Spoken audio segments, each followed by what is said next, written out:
So guys, we got the poster.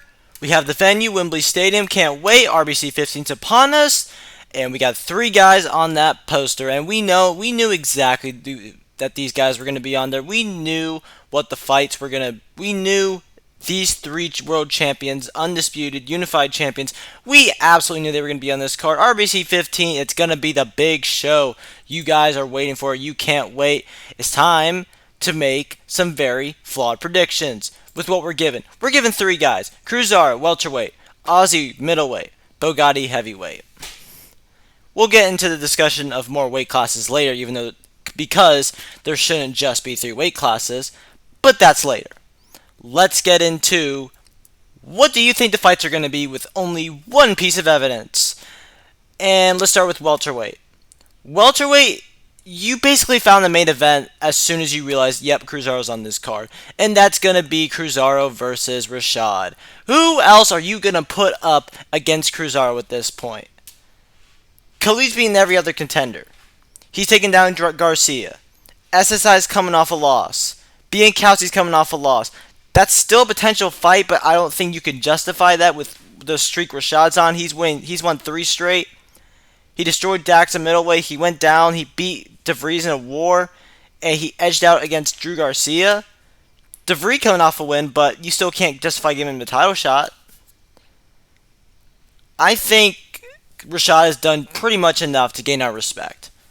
To reel in us saying, there's only one guy worth getting that title, and it's me. He's denied it. He says, I'm not going to fight Cruzaro yet, but yeah, we know he's fighting Cruzaro. I mean, what other fight can you possibly make with Cruzaro on that card? I don't think he's going to move up. There's really nothing else for him to do except 2 things. One of them which is not likely, and the other one which we basically guaranteed at this point. There's a few other fights to make at welterweight. I think SSI coming back and fighting maybe Casper could be a good idea. I don't fully know that yet. Gabriel Cotto could get a test against Casper DeVries. DeVries looked really damn good against Vet Davis at Fight Night. And unfortunately, I can't go more in depth into it because that was a shit show event. But DeVries was a very big bright spot. Bloxy Pacquiao is also a guy we can also discuss about him fighting Cotto. Bloxy is now 4-3. Yes, it's not against the best competitor, but it's still a pretty good record. Garcia can be in the mix, maybe against Pacquiao. A lot of good ideas coming out. And Garcia had a great showing against Rashad. That's also a pretty big deal. He in the first 2 rounds of that fight, yes, it's been a stable Rashad at this point, that now he came back and he got those last 4 rounds. But I do think it means something. Let's get into middleweight. It's pretty complex at middleweight because there's a lot of possibilities now that we can go through. We can go through pretty much the obvious one, which is unification bout. However, a unification bout, in my opinion, should be a main event in the pay-per-view, and it's really not fair to have that not be the main event. NJJ and Ozzy Divine are top 5 draws in RBC. There's no doubt about that. NJJ wins Fight of the Night pretty much on a constant basis. And Ozzy Divine's the most dominant fighter in the sport, and he's one of the loudest mouths in the game. So, first of all, that's an amazing fight. I just wish it was a main event. But then, someone gave me another idea, which was Ozzy Divine versus Rebel Brook. Does Rebel Brook deserve the title shot is now the question. His last 2 fights are a domination against Eric Arand and a war that was mostly a little bit dominant against Myron Yeager. The question you have to be asking yourself, does that warrant a title shot against either NJJ or Ozzy? Most likely it would probably be against Ozzy. Then you would also have Notorious put his title on the line against someone most likely against not Harry, not Kenny. Middleweight's very difficult to assign championship matches to. You could say Harry Golovkin fights Ozzy Divine, but the problem is those 2 losses against NJJ are very significant. And I don't think Jam would fight Notorious again this early. And it's one of the reasons I said about what I talked about why we shouldn't have this Jam rematch that soon was because of, you know why. I think what makes most sense right now is a unification bout. But I know Raimundo. I don't think Raimundo wants to do that until there's absolute uncertainty that there's no else. Ace Jones. That could be interesting. I think if you want to have the best fight card ever, you put that unification bout, probably the co-main event. Not to disrespect the heavyweight. I'm just saying that card's gonna be insane, and I don't think that should be. I think that should at least be the co-main event. AJJ versus Ozzy. Those are two huge names. This allows for a lot of non-title fights. Maybe you could get Dax versus Gavious Augustus, which we were supposed to get the past weekend at RBC Fight Night. Both guys are really, really good, and I think we all deserve to see that fight.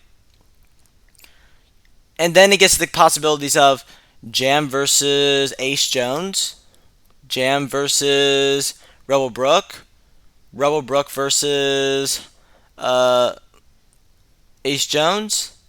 Throw Harry Golovkin in that mix. Who does he fight? Middleweight's amazing, guys. Remember that. Middleweight is the best division in the game right now.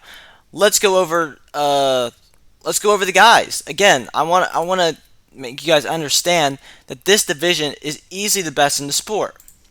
Your top 10 are Cain Rashad, who just moved in, by the way. Number 9, Gavitas. Number 8, Ace, which is crazy. Ace is 5-2, and he is number 8. 7, Harry.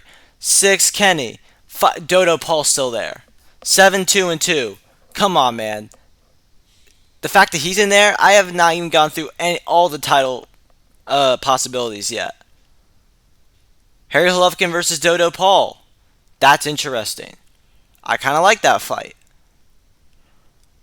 The point is that you have that top 8, which is very flexible. You can move around a lot. So you could do it this way, where you could have Harry Golovkin fight Ace Jones 7 versus 8. Dodo versus Kenny Young 5 versus 6. Jones versus Brook, and then you have your unification bout. That sounds a little lazy because I'm using the rankings, but I think the matchups are pretty good in general. I think Jones versus Rebel Brook, Jones is a very smart fighter, whereas Rebel Brook's more of a chaotic dude. He pressures a lot. He's worked with guys like Cruzar before, so I mean that's not out of the picture. Middleweight has really rapidly grown since RBC 6. Well, after Jacobi left the division, which is a very much a credit to Jacobi as a fighter.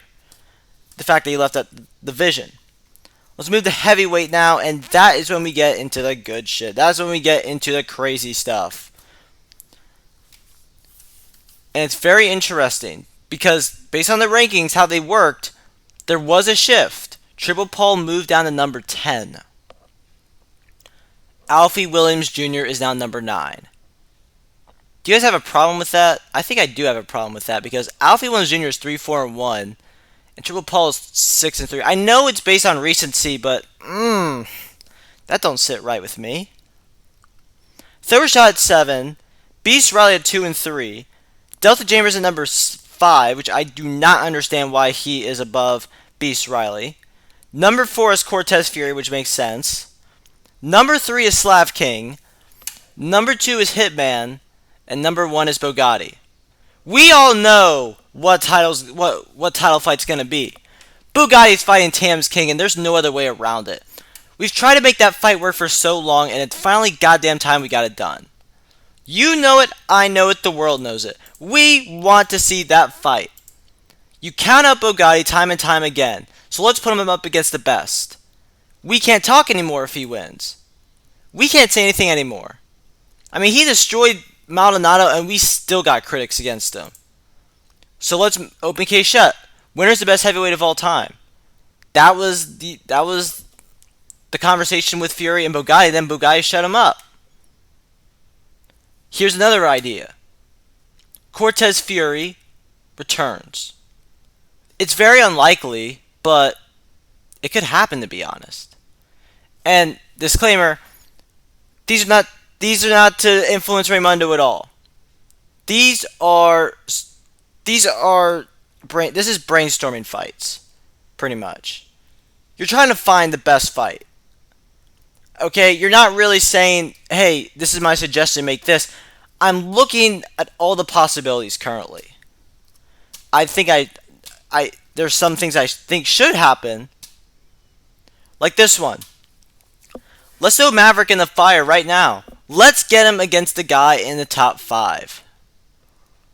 Heavyweight is going to be really busy, I think. I think heavyweight and middleweight are going to compete, trying to get fights on that card. We may even have a prelims to decide who's going to get, for just to fit the fighters on the card.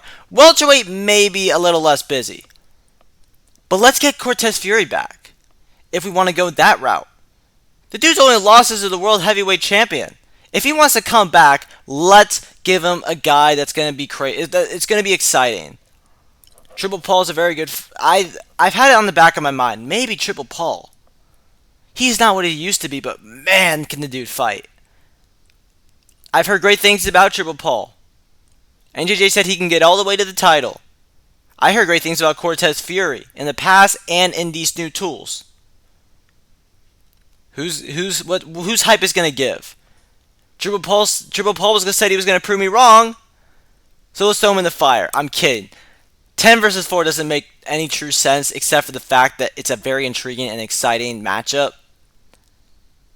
It may just be a slaughter, or it could be something unexpected, but matchmaking wise is not the smartest idea. I think Ver Ali versus Alfie Williams, I don't know if that fight's been made yet. Beast Rally getting back into the mix. Delta Chambers, I think maybe Thor Rashad. Thor Rashad's legit, guys. Thor Rashad can make some noise at heavyweight. He might find the prelims again, but look out for that. So I think the big takeaways here, welterweight, you've got nothing. If you want a big welterweight fight, I say Cotto versus Pac-Man, Cotto versus Salih Sal, maybe SSI versus DeVry. At middleweight, you've got everything. You can make any fight you want to in that top 10, and it will work, except Polovkin versus Notorious Jones Jr. At heavyweight, it's probably the most intriguing because we have Cortez Fury in that mix. Will he return? I'm just speaking hypothetically. I don't know if he's returning. In my opinion, I don't even think he's returning. I'm just throwing stuff out there. I truly don't think he's coming back. I'm just throwing out the possibility, what if he does? But the 3 fights we basically know are going to happen. Cruzaro versus Khalid Ford, the first quadrilogy. At middleweight, your unification about to determine who the real man is at middleweight. Is it Captain Hook, or is it Ozzy Divine? At heavyweight, is it going to be the Bosnian Beast, or is it going to be the Hitman? I can't wait. The next 2 weeks are going to be very, very fascinating. You're going to get a lot of announcements. In my opinion, you're going to have a legitimate prelim card. You want to put everything on there? Go for it. It is going to be a massive card. Expect at least 7 fights. Expect chaos. It's going all down at Wembley. I think we are going to have record numbers. I'm talking in the 60s. Ladies and gentlemen, I'm hyping this up to absolute hell. I can't wait. It's going to be very, very fun. And that's pretty much it at this point. So I'm going to leave you guys with a question. Let's go to middleweight. What shakes out? What do you guys think is going to be at middleweight? Is it going to be the title fight that we all knew was going to happen? Or will we get something different? Will we get both RBC and IBF titles separately on the line? Who knows?